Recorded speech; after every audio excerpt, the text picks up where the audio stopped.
I'm freaking out. I'm like, fuck, like I never used This Pro is your Tools first like that. session? My first session Wow. ever.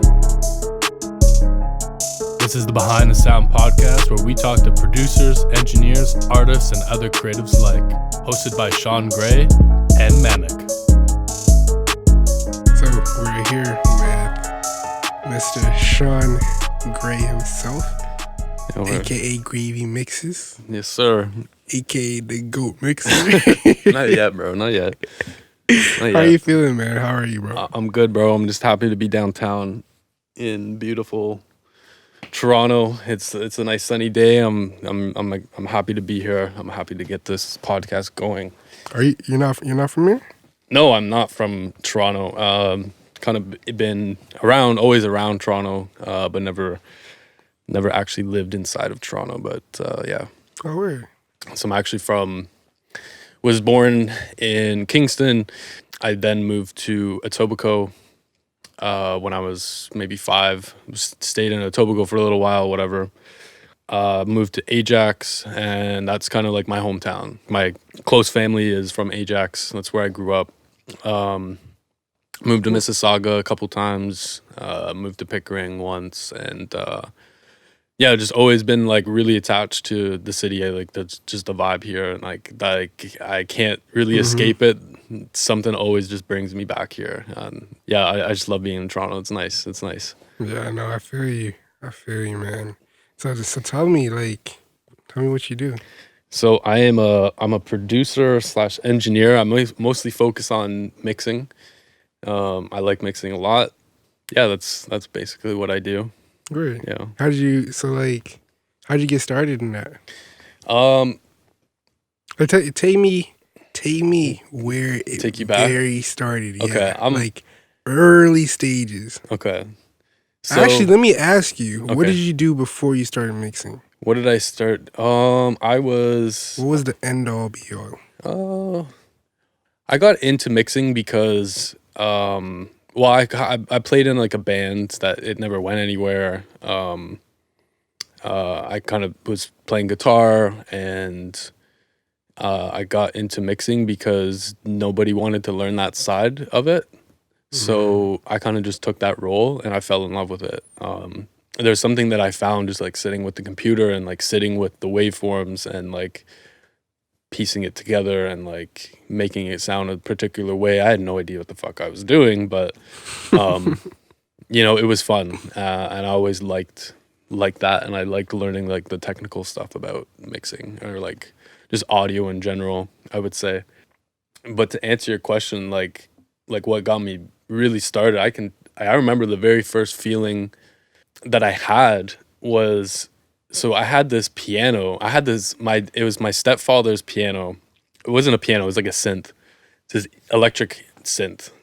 And it was in my bedroom. And there's this one ARP. There's like one of the presets on the piano. There's this, I don't know if you remember the game Galaga. So Galaga was like this PlayStation game. And I loved playing that video game.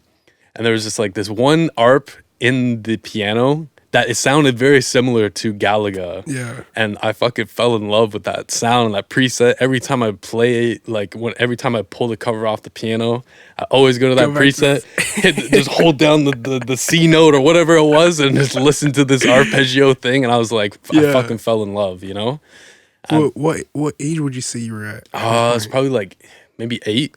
Word. Yeah, I was 8 when I had that piano. So, and then just naturally, I kind of like picked up the guitar for a little bit. Never really stuck through it. And then when I started playing guitar and learning guitar, it was actually my stepfather who he played a lot of electric guitar as well. So he was like really big on Metallica and stuff.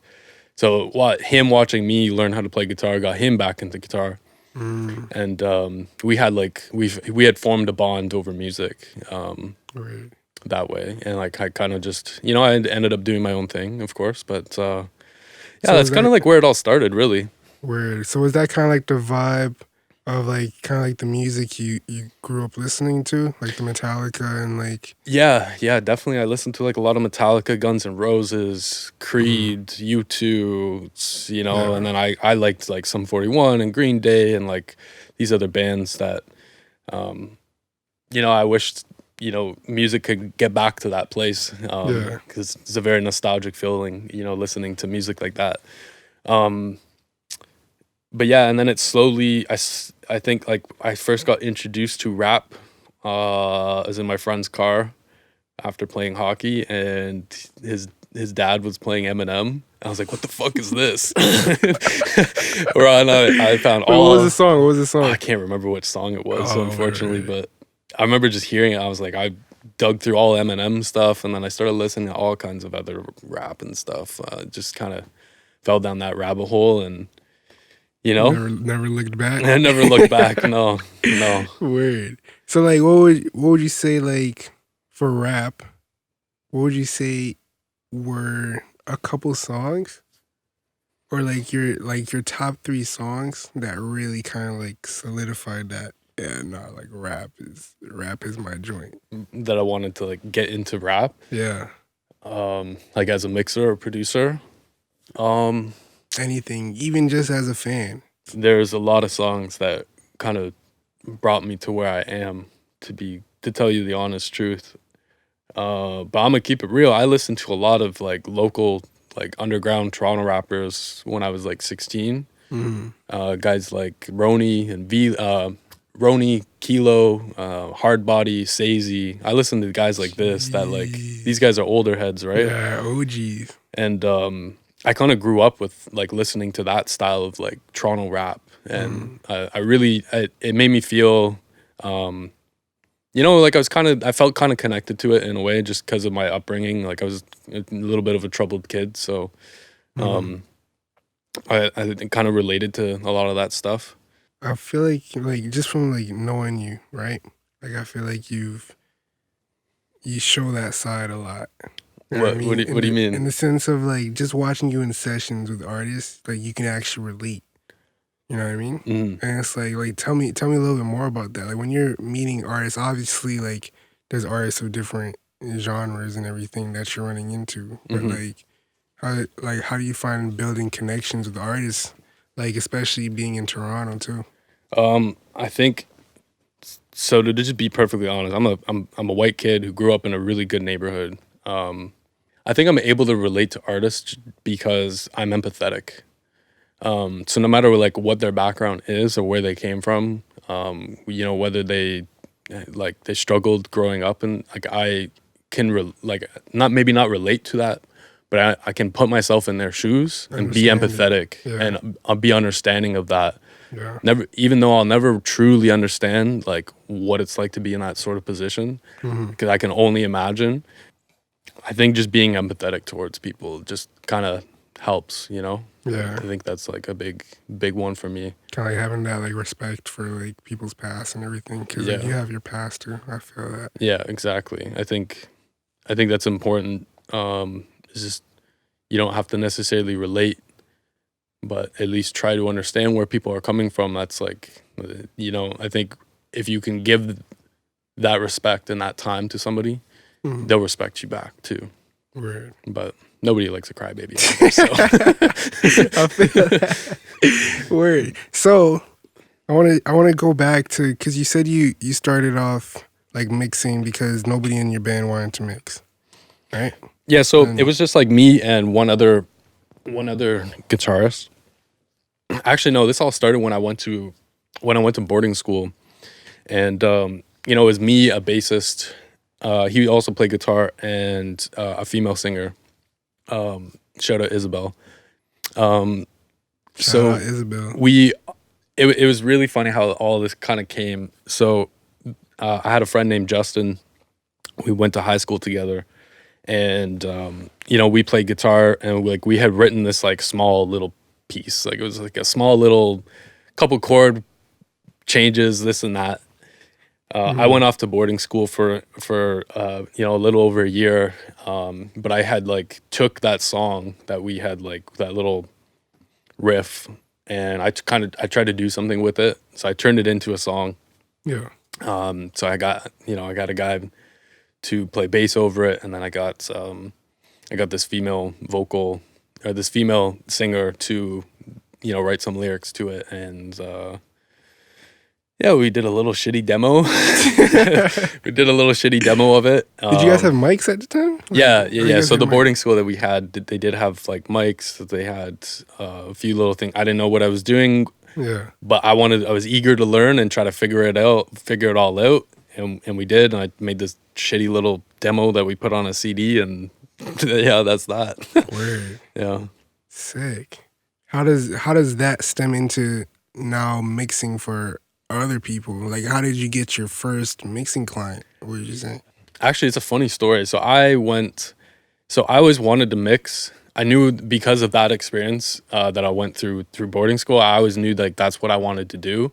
I didn't really want to be a performer. I didn't really know what like producing was. Yeah. I didn't know what that was. I just played guitar and I wanted to record it. That's it. And that slowly evolved into like, then I went to, after boarding school, I went to Metalworks where I was studying professional sound and business. I ended up dropping out. And from there, I met a lot of people, and that's where I really started to grasp the idea of like engineering, and like Yeah. I started falling in love with it. Wait, why'd you drop out? Oh, In my honest opinion, I know this is like a little bit controversial, a little, schooling and music in general. yeah. I just personally don't think that it's necessary to go to school if you want to be a producer, be an engineer. I really don't think it's necessary. It's a lot of money, unless you're from like a small town and you can't. Unless you're from a small town, I wouldn't suggest it. But even still, there's all kinds of resources out there. Yeah. You can learn this shit on your own. Like, I encourage you to go learn it on your own before you consider going to school, because school, depending on which school you go to, they're not as hands on. They don't provide like real world experience. It's a lot of just like technical. This is how a compressor works. This is how an EQ works, and they have an SSL board that you maybe get to touch, right? And So even so you drop out. yeah, What's the first thing you do to get the ball rolling? I fucking had to get a job. So I didn't. I kind of like dropped music altogether. Just some personal issues that I was dealing with at the time. Yeah. And but I never really let go of that dream. It was just I wasn't doing it. It's whatever. I drop out of school, I go get a job, and then I was partying and this and that. And then at one point I was just like, okay, I gotta like switch up the way I'm living my life. And I got clean, whatever, and so started falling back in love with music because it was like an outlet for me, and it always has been an outlet for me. Exactly. So I started from there. I knew I wanted to engineer, but I didn't have anything to engineer. So I started making beats. I was like, okay, let me start making beats at least, right? And let me see how I can make good beats. Then I can then engineer, right? Yeah. And then so I started BeatStars over time. I got BeatStars going. What's your experience with that? I had like some mild success with it. It wasn't anything like crazy. I made like a little bit of money doing it here and there. I got, like YouTube BeatStars was doing it okay on YouTube. Yeah. It's really tough though. I'm not gonna lie. At the time, are you just like you're just making beats so that you have things to mix? But like, are you like trying to get placements and everything like that too? Or I was really shy and very introverted at the time, so I wasn't really trying to do that. I just had one friend who rapped, and we kind of started working a little bit together. And I was kind of like producing for him and like mixing him, and yeah, that's kind of how that went. It wasn't the extent of like BeatStars and YouTube was just. I just found it a little oversaturated. It was a full-time job, and I didn't want it to feel like that in a sense. So, yeah.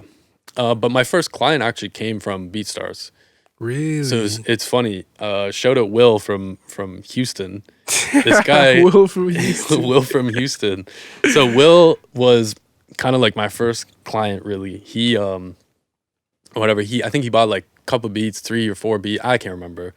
He bought a Yeah. few beats, and then randomly I think it was on Instagram. He hit me up, and he was asking for a mixer, like he wanted mixing. So, I gave him a deal. We started just kind of working together, and I think we did like maybe 30 or 40 songs, and unfortunately with that 30 and 40 songs? yeah, between like 30 and 40 songs we had done together. What Yeah. was the time span of this? This is within how much time?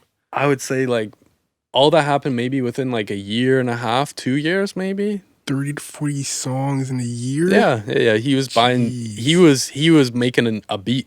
He was recording a song a day, literally a full song every day. So Really? once he was happy with the song, he would Yeah. then buy the beat and then send it over to me to mix his vocals and everything. Word. Yeah. That's So hard. we had locked in, and then we became good friends over just communicating on Instagram and chatting. Yeah. But yeah, that's how that went. That's how I got my first client, I would say. Word. You have a client that from BeatStars mixing, right? Hmm. And it's like I feel like mixing isn't per se the exact same for producing, where it's like people will hit you up most of the time. Usually it's like connections or like knowing people, or So it's like where do you go from there? After you said the name is Will, right? Yeah. Yeah. Right. Where do Yeah, you go so from there? I was still working with like another one of my friend, Oliver. And then I think what happened was I kind of got involved with like the Beat Cave community. Mhm. So like Keegan and Jerome. Shout out to them. Yeah, shout out to them. And also 5-piece, Dan. Dan gave me a shot, and I was his assistant for a little while. Mhm. Um, What was that entailing? I was just doing a couple preps for him, and then I ended up doing like my own gigs for some of his clients. Mhm. So I was just mixing the track for him, and we had a good relationship. He was, he taught me a lot too. I got like hired him for like mixing lessons and stuff. And that's when I started really trying to take it more serious, because I was just like trying to get my mixes to compete. Yeah. So Dan was a big help with that, and then I started getting involved with the Beat Cave guys. And so, like, what was your whole experience like with Beat Cave? So Beat Cave was really fun. So that's where I met Keegan and Ben, and I work with Ben really closely now, where I mix a lot of productions that he does. We have a few artists that we work with together, Yeah. and we got a solid relationship there. But with Keegan, like we were all just kind of on the same mindset, and I think that's why we became good friends. Mm-hmm. So I was doing a little bit of work. I kind of just I think I attended like maybe 3 or 4 Beat Caves. Yeah. Like the events that they were hosting, and eventually I just kind of reached out to Keegan and said, hey, like, can I help out? Like, I want to get involved. I want to help. Mm. So I just showed up with a camera one day and Yeah. just started shooting. Meanwhile, you're an engineer. You pull up the camera. I was like, I was trying to produce Provide and value engineer. and- Yeah, I was just yeah. trying to help out. Like I saw what they were trying to do, and I wanted to help. I just wanted to contribute in some way. Word. So anything really. From there, I think what happened was then I met Anthony. At a Beat Cave event. No, not at a Beat Cave event. We had so Anthony Jordan. We connected over Instagram, Mm. and he invited me to come by his place one day. I had gone through like the work that he did. He had worked with Pressa. He had worked with I can't remember a lot of the guys. He has pretty big credits. He does have Yeah. some nice credits like Loco City and stuff like that. I was like, Yeah.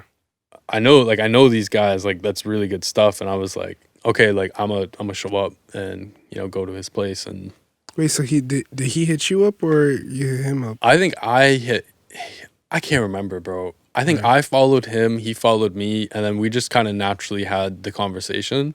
Word. And- How does that start? Like, it's just like, hey.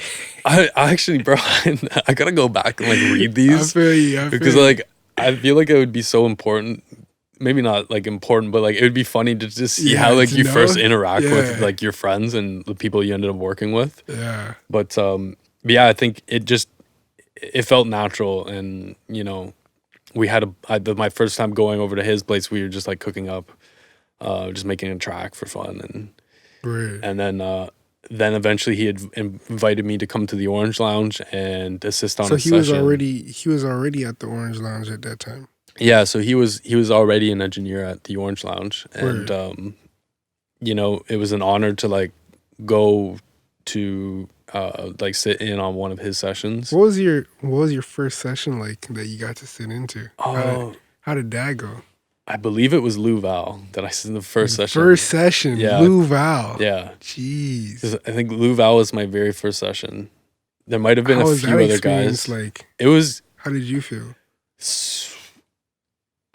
I just knew that Lou was very talented from, because he had told me, Anthony had told me that, Lou Val's coming. So I had like, did my little research and homework and listened to his music. I was like, Did you know who he was at the time? No, I didn't know who he word. was at the time, but I fell in love with his music very Mhm. quickly. And, I was a little intimidated, not gonna lie. It's like, Yeah. this guy's really talented. So sitting in on the session, it was scary, bro. Because you don't know what you're doing. I was trying to learn Pro Tools at the time. Mm-hmm. So I'm kind of like, what am I doing? What's going on? I'm just like, I'm sitting there with my little notebook, just watching all the moves Anthony's doing so I can ask him questions later, right? Yeah. Just trying not to like get in the way of the session. Yeah. Eventually, the phone had rang. Okay. So the phone had rang. Anthony's walks to the phone, picks it up. Okay. Just right over there. Just Yeah. picks up that phone. And he's like, yo, you got to record Lou. I'm like, I'm freaking out. I'm like, fuck, like I never used This is Pro your Tools first like that session? in my first session Wow. ever. So I'm like, I go on the talkback mic. I'm like, yo, sorry, Lou, I'm going to be a little bit slow, but I'm recording. Anthony just had to leave. I'm going to record you now. And he's like, yeah, take your time. Go for it. And he was fast paced. Like Yeah. Lou's pretty fast paced, and seeing how fast Anthony was. Yeah. And that was like, that's when I learned I gotta like, I fell in love with like recording. Like I was like, oh shit, like that, just that That rush. sensation, yeah. That rush was like, it was a really good feeling. And How did like the end of that session go? Like, did you like? we ended up, They ended up going well. Like he was still like in like happy? yeah. I think everything went really smoothly. And It's like then, your first session. Never used Pro Tools before. I had used like I was mixing, Yeah. starting to mix in Pro Tools because I started out in like Logic, right? Yeah. So I was still trying to learn Pro Tools, but I never used Pro Tools to actually record before, especially not the way that we do here at Orange. Yeah. So I had, like I said, I had no idea what I was doing, but I still just tried to make it work. Right. Wow, that's big. Just trying to watch, Yeah. trying to figure out what Anthony was doing. I'm like, okay, command space bar, and then this is how you playlist it, and then I'm gonna drag it down if he says keep it. I'm like, okay, I understand. I think I understand how to do Yeah. this. Now I just gotta get fast at it. Weird. That's crazy to me. That's your first session. It was it was Did the you- first session I Did sat you on know one. why like he had to walk out or like? No. He just Oh. went to go answer the phone, and Lou was in the booth Oh, okay, recording. Word, So I'm like, word, okay, word. I gotta, take over. I was thinking that he had to like leave. No. Word. Oh, okay, word. Okay, sick. Okay, so obviously that's probably where your relationship with Lou Val started. Yes and no. It didn't. My relationship with Lou didn't really start until about. So Anthony called me one night, really late, probably around midnight, middle of the week, and says, "Yo, I have the song for you to mix. It's Lou Val. Can you get it done for the morning? Like, can you get us something for the morning?" I said, "Sure, send it over." What time is this at? So midnight. Midnight. Yeah. Okay, word. So this is at midnight. The song is "Cruel Silence," and I fucking love the That song. is insane. It's a really good song. Ooh, And that's your first mix for him? yeah, it was my first mix for Lou. Jeez. I love the song. Is this your first mix for a pretty like big client? Yeah, I would say so. Jeez, that's a Yeah, crazy Lou- first song. Yeah. Yo. I would say so. So yeah, I mixed the song. I sent it off in the morning, and they got back to me. They're like, "Yo, like we love it. Like whatever you did, like we love it. Like we're gonna go with it." I'm like, "Okay, cool." And then from there, Anthony gave me the rest of the project to do for Lou. And then, me and Lou kind of started working together, like on Zoom and just phone calls, just trying to like get the project done and whatnot. And yeah, I'm really happy with that project. It was very grateful for the opportunity. And yeah, it was, I had a really fun time just like working on that project. It was, I felt very, I was pretty attached to, I could relate a lot to the music. So, yeah, it was a good first project for me. That was. I like just how humble you are about it, bro. like you didn't just mix Cruel Silence as your first track for a big artist mixing, bro. And it's like, no, like, cause like that whole project is super sick. Thank you. So it's like, what would you? So at the time, obviously, like you're mixing, you're doing Beat Cave, like. You're mixing like your homies' tracks and everything like that, and this is like your first big, like mix. Like, how do you feel at this point? Like, definitely some imposter syndrome. So I didn't feel like describe imposter syndrome for the people. it's kind of like, you get some success and you just don't feel like you're actually good enough for that success. Right. It's like some mild success, and I didn't feel like I had really achieved that. It just feels, it's just like of a feeling of like, oh, I'm not like good. beginner's luck type of feeling. Yeah, it's like I'm not good enough to actually like do this. Yeah. Where did that stem from? Would you say? I think we all suffer from it. Yeah. I think everyone suffers from imposter syndrome. I definitely go through it every day. Yeah, it's definitely every day. Weird. So like you were like feel like imposter syndrome when it's happening, and like so, move on down the line, right? Okay. Now, like, are you at the point where like people are just hitting you up for mixes, or like, are you actively like reaching out to people? Like, what's going on now? I've only reached out to a few people. Anthony has been very kind enough to like pass me along a lot of work, and then just people naturally just kind of hitting me up, whether that's through like Sound Better or through IG or just anywhere really. But yeah, I wasn't like, wasn't getting any like consistent work. I'm still not mixing like consistently. It just, it comes in ebbs and flows, of course. How did you get from Louval to mixing Portion? Like, I'm sure you've like worked with other like rappers in Toronto as well, right? Yeah, I've worked with a handful of rappers from Toronto. I've recorded guys like Loco, which was always a fun time. Yeah. Getting Portion was, so Anthony had reached out to me once again. So shout out Anthony. Shout out Anthony, really putting me on and really trusting me. Yeah. So Anthony had reached out to me. He said, "Yo, and he had been recording Portion. Him and Dion had been recording Portion for a while, and he was working on his project. And he had just got signed to Warner. I didn't know who he was, but I saw him in the booking calendar, and I looked him up, and I was like, I fuck with this guy's music. Like, I actually I like this. It sounds different. Doesn't sound like anything that's really coming out of Toronto." I didn't ask to like sit in on the sessions or anything. I kind of just like let everyone else handle it. And then Anthony had called me one day and said, "Yo, can you mix a song for Portion like pretty quickly?" I was like, "Yeah, like sure, like no problem." Yeah. And then I sends the session over. I get on the phone with Portion for the first time. Before he wanted to hear some of my work, so I sent him over like a link with a few stuff, and he heard it and said, "Yeah, okay, I'll try you out." I mixed Ties, I sent it over, they liked it. Ties is the first song you mixed for Portion? Yeah, Ties was the first track I mixed for Portion. Yo, your first tracks are insane, bro. And they were really happy about it. From there, I was just finished up another recording session, and me and Portion had like arranged a phone call. And this phone call, he said, "Yo, so I want to try you out to mix the project, but I want to just start you off with the next one, which was Wave." said, if mix wave, and if you do a good job, I'll let you mix the rest of the project. So I get wave, I mix it, send it off. They loved it. I ended up doing the little reverse 808 in there that you hear on the track. That Yeah. was, you know, something that I wanted to do. Producer bag. Just trying to like do something different, right? Yeah. That my ears were hearing and wanted to, you know, do. So you know, and then he's like, yeah, like let's get you on doing the whole Locked in project. from there. Sent me all the sessions and we started working. Word. And then yeah. And like, so at this time, like, are you mixing stuff at Orange or like you're mixing at home? No, I Like, mix everything at home. word. Everything at home. I don't mix at Orange. Word. I'm very What's your used. setup like at the time?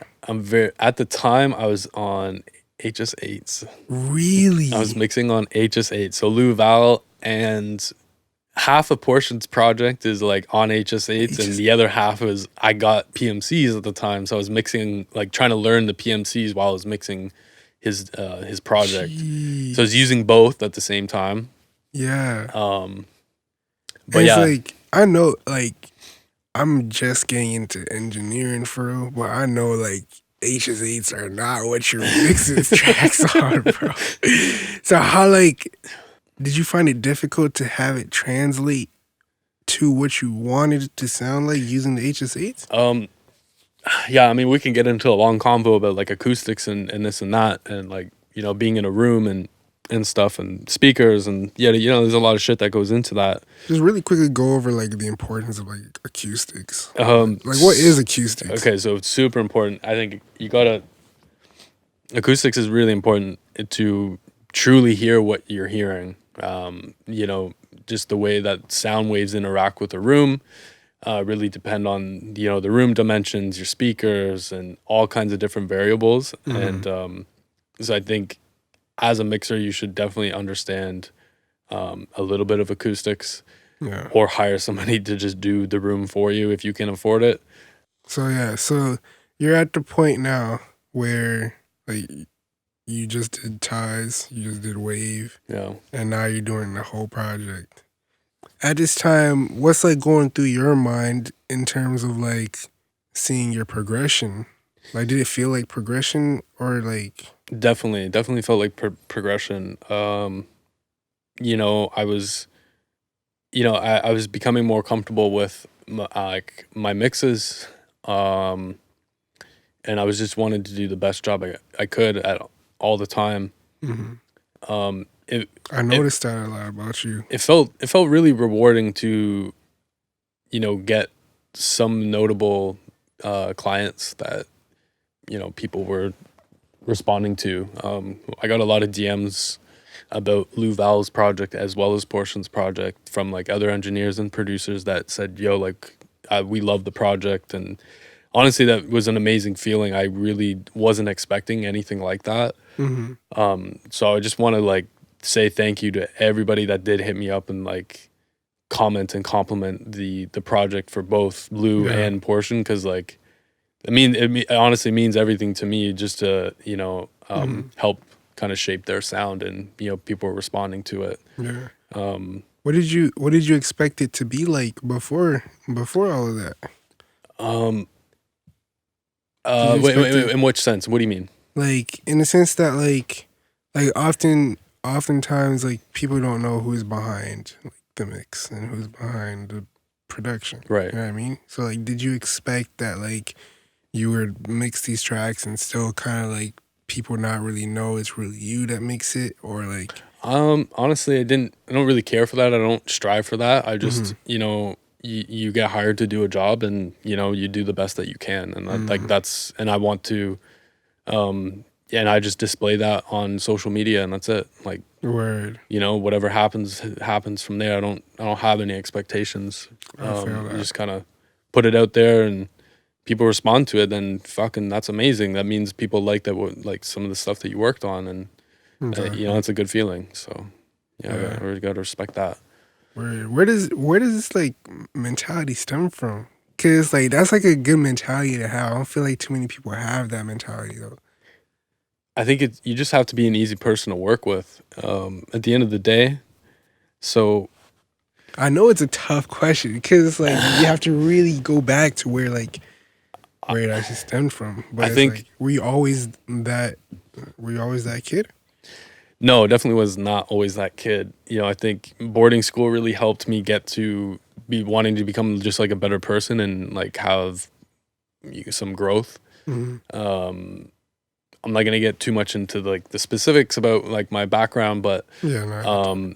the I think like that growth mindset came from coming from a kind of a dark past that I wanted to always just get out of, and I want to stay away from. So I'm always trying to continually progress and work on myself. I think it's literally like that cliche saying of like just be better than you were yesterday, right? Mm-hmm. Right. That's really just what I try and go for. I feel that. Word. So we're at the point you mix Luval, you mix Portion, right? Now, how do you get to the point where you're now like working at the Orange Lounge? Like how did that come about? So yeah, definitely again from Anthony. Shout out Anthony. Just shout out Anthony. Yeah, eventually I started bugging Anthony to like put in sessions for me, and eventually kind of grew into me. I was like running some ads, just trying to like get some recording sessions in and work with more people. Mm-hmm. And I started getting a lot of sessions in at Orange, and then eventually was just like handed some keys and said, yeah, here, you got some keys, and now you can work here. You got access to the calendar. You can do all your own bookings, and Yeah. that's kind of how that happened. Just just building up a client base from Anthony. How do you like just like the environment and like just the Orange Lounge in total? It's definitely a vibe. It's definitely a vibe. You come in and it doesn't feel like a dentist office, as Darren would say. It feels like home, right? I like that. You come in and it literally just feels like home. It's like the building is really old. It's got a nice feeling to it. The rooms are very nice, and you get to see all the work that has been done here and the names on the walls, and there's some sort of feeling that kind of just starts taking over your body when you're here. In my opinion, I feel very spiritual when I'm here. Mm-hmm. And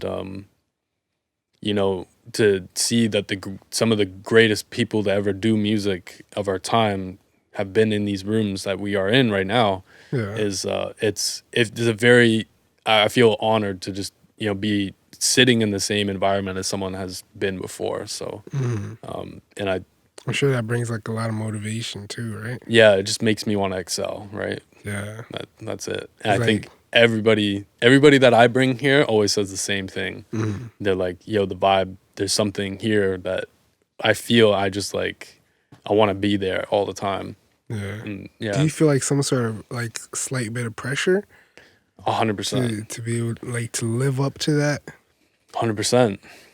Yeah, I think like you already have like an expectation of yourself. I have an expectation of myself, yeah, for sure. So it's like, is this like even beyond that, or is it more so like you already had kind of like the expectation for yourself? I think Orange definitely helps you upkeep that expectation. Mm-hmm. And Orange has their own kind of guidelines for us engineers, is or like some key ones that you would say, even for like engineers that are just starting, that really helped. Never blame the equipment. is one. And it's one I do all the time. Yeah. Yeah, you just have to apologize and just keep it moving, and keep the vibe going. Yeah. Just being on time, showing up early, making sure that the room is set up and stuff like that is important. I see lots of guys who just, sessions at 6:00. I want to be hitting record at 6 o'clock. I want to hit record it. I want to be ready for 6:00 so that when that time comes, I can hit record. Yeah. Not showing up at 6:00 and then getting set up. Like that's just not how I roll. I show up an hour early at least, or try to, and get everything going, test out the equipment, stuff like that. I think that right there, and like just help setting the vibe for the night and for the session is really important. And I think little things like remembering which clients like candles, remembering which clients like the lights dim in the room or not, right? Little things like that, if you can remember, it goes a long way, because then the next time that they come and you already have that stuff set up, they're gonna be like, oh shit, that guy already, he remembered, right? So I think that's key. Yeah, I mean, super key. It explains your credits, man. Like Luval, Portion, Tusi. How did that come about? Like the Tusi record. Yeah, so we talked about that on your interview. Yeah, I want to know your perspective on it though. So we got I was super grateful and super happy that you got that credit with Portion and getting that getting some production points with him, and them using your loop in a really creative way too. So I mix a song. I didn't really think anything of it. We didn't know that anybody was hopping on this track. Portion had already had a whole different song to what Eastside is. Yeah. It wasn't even called Eastside before. Eastside was never even the hook. It was completely different. Yeah. And we ended up chopping it up into something completely new. So Eastside was actually part of the verse. And I remember you calling me about that. yeah, so we like completely rearranged the structure of the song, and with one of the guys at Warner, and Portion said, yeah, like we're looking to get a feature, but we just don't know which track or anything, but can you just leave an open verse on Eastside? Like, yeah, sure. And then maybe like a month or two, I think maybe it was definitely a couple months before I heard back. And then he said, yeah, we're getting 2C on it. I'm meeting up with him today or whatever. And then they sent me the session that night after their session. So I got the Pro Tools session, and I was like, that's when you... Yeah, that's when I called you, and I was like, yo, shit, you should hear this verse. It's so fucking good. It was funny because we ended up recutting one of Portion's verses. So the song just continued to grow and develop into like what Eastside is. It's funny because it's gone through so many just different renditions of it. Yeah. But yeah, and then actually seeing, putting Tusi's vocals in and everything, that was and working with them was a good feeling, It's Word.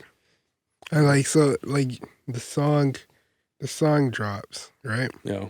And like, so how has like the feedback been like for like the track? Because like obviously you've had great feedback after Luval. Yeah. Then you hit him with Wave, great feedback off of that, right? Yeah.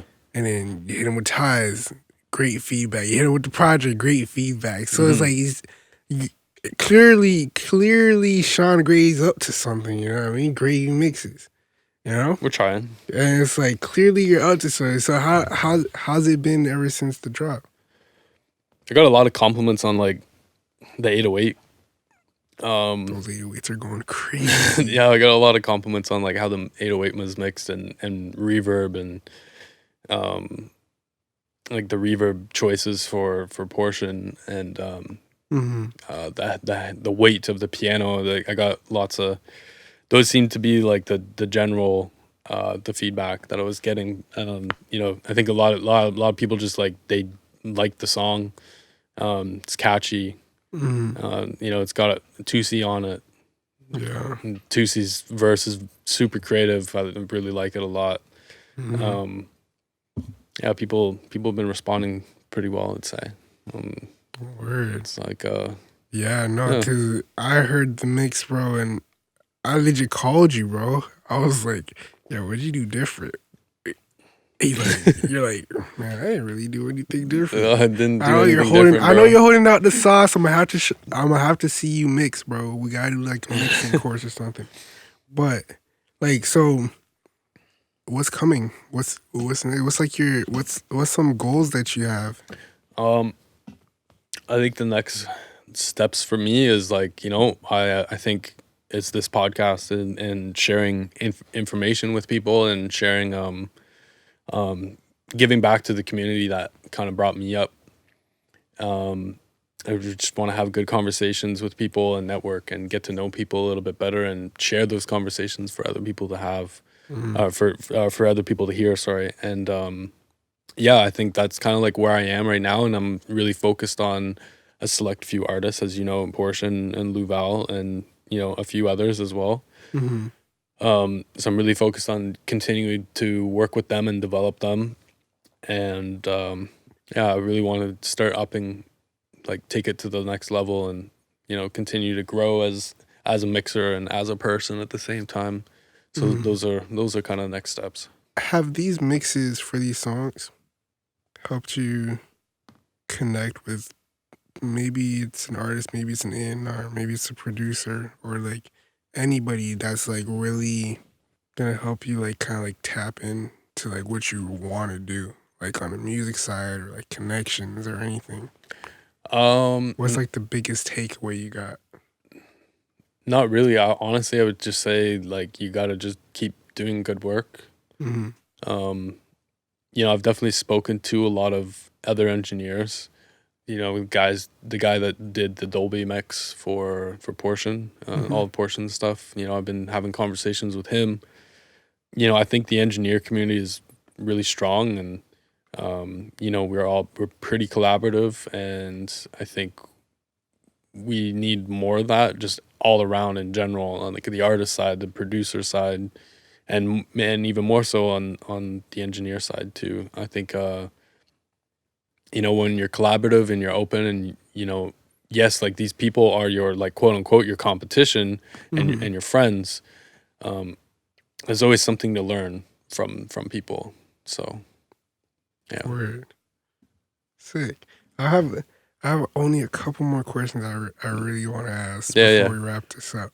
But so, of all your songs that you've worked on, oh man, don't do this to me. What would you say? Don't do this to me. What are your? I want to say 3, but I'm gonna say 2 to challenge you. Your 2 favorite mixes. 2 favorite mixes. Damn. They don't even have to be the songs that did the most, but your 2 favorite mixes. Okay, honestly, I'm gonna just say Eternal Sunshine by Louval. Just because I was given like I'd already mixed the song, and then it went through a different production, and then I mixed it again with the similar style production that is out now. But the last, like what you hear that's out right now, was mixed in like about an hour. Jeez. I had about an hour to like get all the stems ready and get sent in for mastering. So it's really tough, and I'm really surprised like how well that song like ended up turning out, despite the really like how much time I was given to like mix it and put it, piece it together and then send it off. But you're telling me you did the mix for Eternal Sunshine in an hour? Yes, yeah. I mean, like the foundation was already laid for me. Given that, that's crazy. Like there was already like a 2-track. There was a 2-track there that Lou had recorded to. So like a lot of like Lou's effects are kind of like they're already kind of like set in stone, and I just had to then bring in the beat stems and then enhance and just kind of level things out, Okay. So I would say that's my favorite mix, just because it's very different, in my opinion. It's like it's very different. It's old. It has like this old school feel, and that's what we were going for. And like you guys executed that like terrifically. Yeah, and so that one, and I would say, man, that's a tough one. I'm gonna say Wave. Wave was another crunch time one, because just given the circumstances, like just that pressure, being able to execute in a short time period is like, I think some really creative things can happen with that. Yeah. As stressful as it can be, I think good things can also happen too. So I would say Wave too, just because again, it was a crunch. Had only a few hours to get it done, and it's just like kind of like the way there's a lot of sub and the 808, and I wanted that, and just trying to create these nice vocal effects with his voice and stuff. Yeah. Yeah, That nothing. song is insane too. Yeah. So like, since you're talking about 808s, I'm just curious, bro. Because even for me mixing, bro, I struggle with this. The 808 and the kick, bro. Like on all your mixes, they're always slapping, bro. But how? Like what?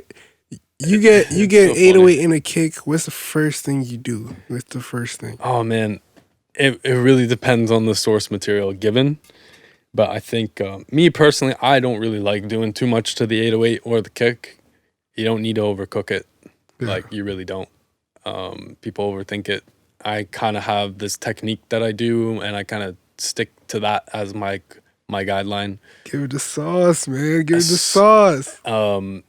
So what I do, I kind of just set the kick to a certain level, Yeah. and then I make sure that, it really depends on like source material, what's there, and everything. But I keep the kick at like this consistent volume that I want it to like hit at, and then the 808 gets brought in, and it depends. Maybe sometimes the 808 needs to be more dominant than the kick, right? So I have to understand that piece first before I mix the kick and the 808. It's like, how do you, like, which one is going to be more dominant? Like, what am I going for here? So, and then from there, like, once that's kind of set out, sometimes there's compression, sometimes there's saturation, who knows, right? It all depends.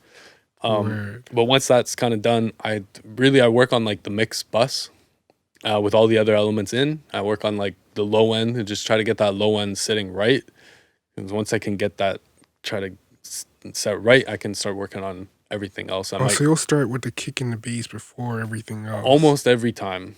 Really? Almost every time, just because in hip hop especially, that's like the driving force. So I think I'm gonna start there. It's not, sometimes they come back, of course, but yeah, I think you gotta start. For me, I start there just because I know how important it is. It is weird. I feel that. So, okay. So like in your process mixing, right? What would you say your favorite plugins, go-to plugins? y'all sleeping on Ozone, bro. Ozone. Just a lot of the Ozone and Neutron stuff by Isotope is really good. Why? Why Ozone? I'm not talking about like using it for like mastering. The different modules in there are like really tasteful in my opinion. And that's why I gravitate towards them. They're easy to use. They're they're pretty transparent too. Like the Ozone 9 Dynamics, and it's a really, really transparent compressor that I like to use if I'm going to. And then as well as like Spectral Shaper. It's like, it's similar to Soothe. If y'all know what Soothe is, I like Spectral Shaper. Crazy, yeah. So those two, like Ozone's like a staple in every mix that I do. So Weird. Ozone. And one more. And one more. I like Spectre a lot. Spectre's a new one that I got maybe sometime last year. It's like a harmonic saturator. Can only boost EQ. It's really dope. It's got a few different settings that I really like. And Okay, weird. And then this is my last question. But where do you see yourself in 5 years from now? And we're gonna hold you up to this too. In 5 years, I hope that I am 100% doing music full time.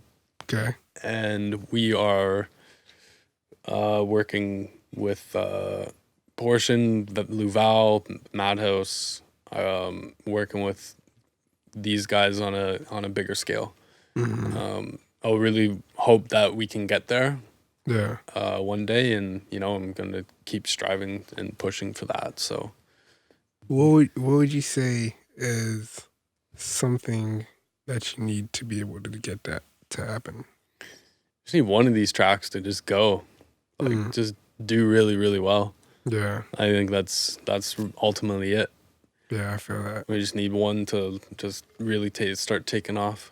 Yeah, really resonate with like the listeners and everything. Yeah, and similar to like you were saying on your interview, I I don't want to just like do music for the sake of doing music. Like I want to, I definitely want to try and be a part of some sort of cultural change in music. I know that's definitely not going to be easy. Just try to help set a new trend with one of these guys, and become a part of something bigger. Yeah. Yeah.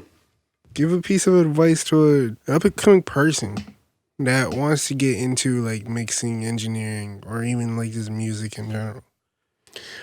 I would say get a mentor if possible. Mm. Get someone that you can look up to and reach out to and work with and collaborate with. Honestly, I think like the best pieces of music and work just come from collaboration. So like, just start working with people, really. Don't just sit there by yourself all the time. Like, get out there, really. Because that's when things started changing for me. It was when I started showing face. So I'm gonna just leave that as is, right? Like, just like that. What about Johnny from Yukon? He's not around the music scene. Johnny from Yukon. But he really wants to be. Because there's an artist called Johnny Yukon, but yeah. Oh, is there actually? Yeah. Oh, say word. I just made that up. But imagine, what would you give a piece of advice to them? They're legit, like, they hear rap music, they hear Lou Val Porsche, and then they really want to get into it, but like, I mean, they're not surrounded by it. To tell you the honest truth, I think you just got to try and be in one of these big cities that has something kind of going on. It's not necessarily true for people who kind of are already established, but I think if you want to get going and like be in those rooms, like you just have to be there. So still learn everything that you can while you are at home, and if you are at home or whatever, like, try to do good work, and if possible, try to see if you can't build a community around you, or if there are communities already around you that you just don't know of, like start reaching out to people. And because I guarantee you there's people all over the place that have very similar interests to you. Yeah. Word, man. But yeah, that's my last question actually. But yeah, no, thank you for sharing some gems. Like, tell everybody where they can find you at, like, social music. So we're at IG at _gravy mixes and gravymixes.com. Word. And that's where they can, like, book you for, like, mixing and everything like that, right? Yeah, it's a good book a call, get a quote, and see if I can help you out somehow. Word. About that. Y'all go hit him up for some mixes. Boy, Gravy Mixes. Let's get it.